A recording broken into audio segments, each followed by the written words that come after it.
ওই হ্যাঁ বল। খাবি? তুই তো অনেক দূরে, কেমনে কি? বিকাশ নাম্বার দে, পাঠিয়ে দিতেছি। কোন খাবারের কথা বলতেছো? নাইস। বিকাশে কেমনে?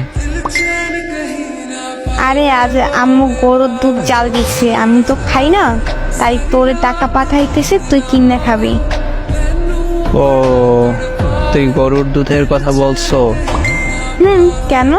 আমি আরো ভাবছি কিছু না। লজ্জা বেটা। এখন সব দোষ আমার। তো কার? নিজেই তো বলছো খাবি। সব নেগেটিভ ভাবো তো আমার কি দোষ? এইভাবে বললে কেউ বুঝবে না গরুর দুধ খাওয়ার জন্য বলছো। সবাই ওইটাই বুঝবে যেটা তুই বুঝছো। ফাজিল। তুই আমার বানাইছো ফাজিল? নিজে হইছ।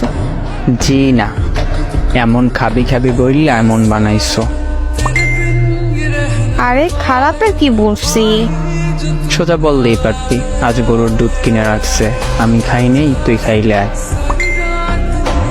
এইটা না বললা আমার পচা জিনিস ভাবাইছো।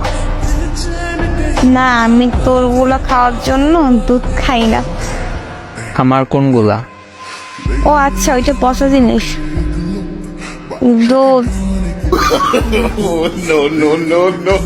পাজি মাইয়া।